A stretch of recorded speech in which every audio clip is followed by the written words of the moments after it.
હું મંજુલાબેન કીર્તિભાઈ પટેલ મહેસાણા છીએ, રહીએ છીએ સુરત. અમારો ફ્લેટ કુશળ દર્શન 203 જૈન દેરાસરની બાજુમાં છે, પર્વત પાટિયા સુરત. ત્યાં અમે 2019માં ભાડા આપ્યું હતું. તો એ કીર્તિ પટેલ ટિકટોકવાળી છે એને ભાડા આપ્યું હતું, પણ અમને ખબર નહીં કે એવી છે કે હા ને એમ કરીને ભાડા આપ્યું. પછી એને કેસ બન્યો ને ત્યારે અમને ખબર પડી, ત્યારે એમને ખાલી કરવાનું કહેલું. તો પછી એને ખાલી નહીં કર્યો અને પછી લોકડાઉન આવી ગયું. તરત લોકડાઉન આવી ગયું એટલે પછી અમે ગયા ને તો એ રોતરા રોતી હતી કે અમારું આ ટિકટોક ચાલતું નથી. તે અંકલ કે અમે પછી કે તમને હવાસે ભાડું આલીશું આમ તેમ કરીને પછી કે અમે જો બોલીએ ના કે લોકડાઉન બેન હતું એટલે મેં કશું કંઈ ના કે.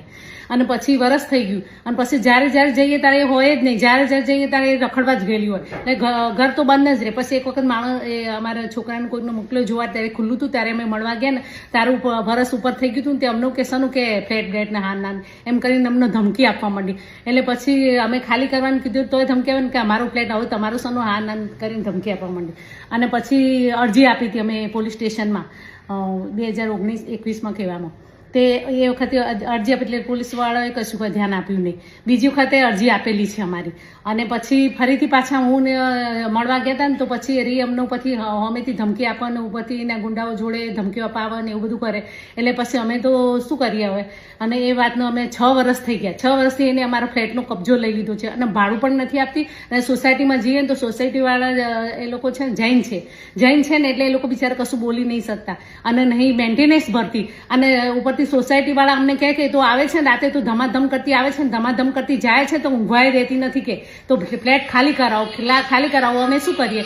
એટલે હર્ષભાઈ સંઘવી અને ભૂપેન્દ્રભાઈ પટેલ તમને રિક્વેસ્ટ કરું છું કે આ ફ્લેટ અમારો ખાલી કરાવવા માટે કંઈક ઉપાય કરજો અને આનું કંઈક નિવારણ લાવજો. અને અમે હપ્તાથી ફ્લેટ લીધેલો છે, બેંકના લોન ઉપરથી ફ્લેટ લીધેલો છે. તો એ હપ્તા હજી અમારે ભરવાના બાકી છે. અને મેન્ટેનન્સ નહીં ભરતી સોસાયટીમાં, કે મેન્ટેનન્સ નહીં ભરતી કે કશું ફ્લેટના કદી ભાડું નહીં આપ્યું, કોઈ ખાલી નહીં કરતી. અને અમે તો ખાલી કરવાનું કહી જ દીધેલું હતું, પણ હવે આ બધું લોકડાઉન એ બધું આવી ગયું એટલે અમે શું કરીએ. એટલે હવે તમને રિક્વેસ્ટ કરીએ છીએ કે તમે આ અમારો આ ફ્લેટનો કબજો કંઈક ઉપાય કરી અને અમને કંઈક ખાલી કરવાની પેલું કરજો.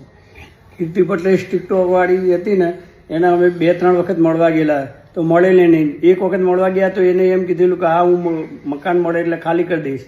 પછી એને કેસ બનેલો ને એ પછી તો એ એટલા હેરાન કરે છે ને પરેશાન કરે છે એમને. ટિકટોક વાળી કીર્તિ ટિકટોક વાળી ખાલી એ કરતી નથી કે નથી ભાડું આપતી કે કશું નહીં. અને આજુબાજુવાળા બી પરેશાન છે, અમે બી પરેશાન છીએ, બેંકના હપ્તા બી અમારે બાકી છે એ અમે ભરીએ છીએ. બધું અમે એટલા પરેશાન છીએ ને. તો હર્ષભાઈ સંઘવી તથા ભૂપેન્દ્રભાઈ પટેલને જણાવવાનું કે આમાંથી નિવેડો લાવી અને જલ્દી ચુકાદો અપાવો એવી અમારી, ખાલી કરાવી દેવડાવો એવી અમારી વિનંતી છે.